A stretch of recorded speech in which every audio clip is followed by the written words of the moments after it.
Welcome to the podcast about venture capital, where investors and founders alike can learn how VCs make decisions and reach conviction. Your host is Nick Moran, and this is the Full Ratchet. Welcome to another special release of Investor Stories. On this installment, the experts discuss a startup that they did not invest in, why they passed, and if there was a key learning that now informs their approach. Here's the segment called Why I Passed.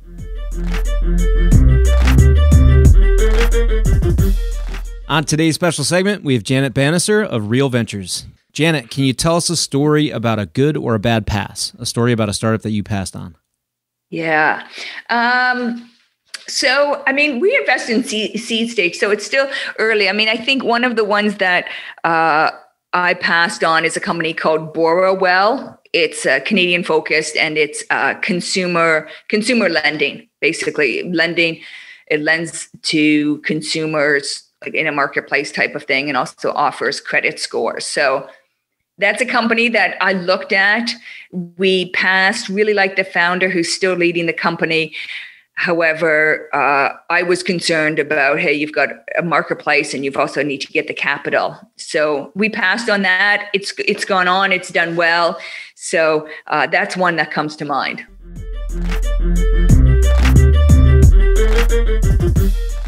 On today's special segment, we have Shawn Carolan of Menlo Ventures. Shawn, can you tell us a story about a good or a bad pass? A story about a startup that you passed on? Oh, boy. That's a long set of, well, some of my dear friends work at Facebook. And so, that was one where I used my stanford.edu address to get an account very early on. I went on and I saw a bunch of people talking about, pizza and beer on Friday night. And I thought to myself, one, I do not care about this stuff that they're talking about, so I don't want to come back. And two, why would any advertiser actually want to put their ads here? So I didn't actually get the benefit of chasing down Mark and having him spell his vision. So maybe if I had him in the room, the decision would have been different. But I certainly didn't go out, chasing him down. And I have to admit, I made the same thing as I was following Ev Williams and watching him, what he was eating for breakfast. So I think I chalked that up to me being, antisocial. But you can't win them all.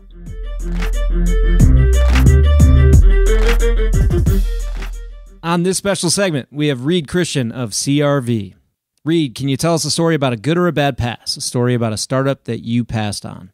This is the industry of FOMO, and yeah. I've passed on way more great companies than I have invested in. And that's the nature of it.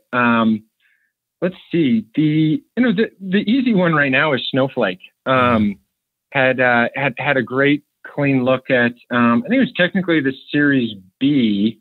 It may have been technically the Series C. And Bob Muglia, fantastic CEO there. I was tipped off to the business by one of my the smartest kid I went to college with, who was one of their early users. And so I had about as much intel as I could walking into it.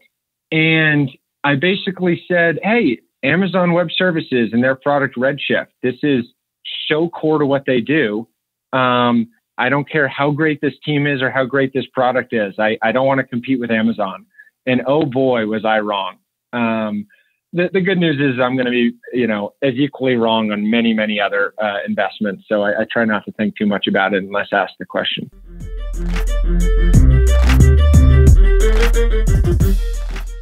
On today's special segment, we have Villi Iltchev of 2 Sigma. Villi, can you tell us a story about a good or a bad pass? A story about a startup that you passed on? I have lots of painful passes. The question is, which one is the most painful? And let me think. Okay, I'll give you one. I want to give you an example that is not, I was smart, but my partners didn't get a type of example, which happens from time to time. Venture is very subjective. So one of the challenges of doing deals at the VC firm is it's hard to get everybody to agree. And we don't always need everybody to agree, but oftentimes, there are differences of opinion between the partners, which may lead you to pass on something that you're particularly excited about. One that I passed on that it was clearly a mistake is I looked at, it was literally my first day on the job when I was at August Capital at a company called Outreach. And I met with the founder. His name is Manny, and I can tell a killer when I see one. And Manny is just a killer founder, just an amazing leader and founder, great entrepreneur. And I was talking to my partner after that, and he said, well, do you think we should do this deal? And I said, well, I think we should consider it. Like, he's an amazing leader. And he said, what do you think this company can exit? How big can it get? And I said, well, there are a bunch of tools in the space. I can see this company getting to $50, $80 million in ARR. Probably not much more than that. And he said, what do you think that's worth? And I said, 500 million. And he said, so we're going to invest at 100 post, more or less. And you're going to work for 5 or 6 or 7 years to build this company. And you tell me our best possible outcome is 5x? And I said, I guess you're right. We should probably pass on it. So we ended up passing.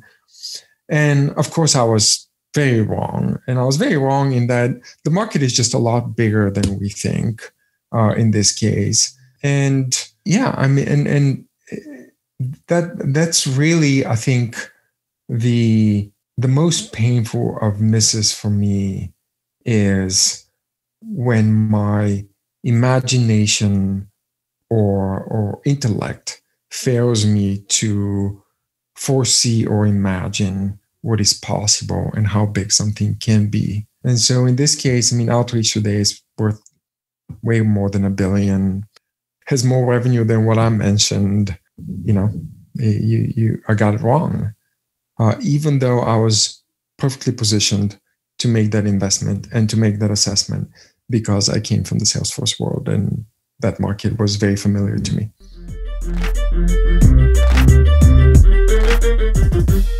That will conclude this installment of Investor Stories. If you're enjoying the program and would like to see it continue, take a moment and leave a 5-star review in iTunes. Also, if you'd like updates on new content from TFR, as well as the top 10 VC articles every week, go to fullratchet.net and sign up for the newsletter. Okay, that will wrap things up for today. Until next time, over-prepare, choose carefully, and invest confidently. Thanks for joining me.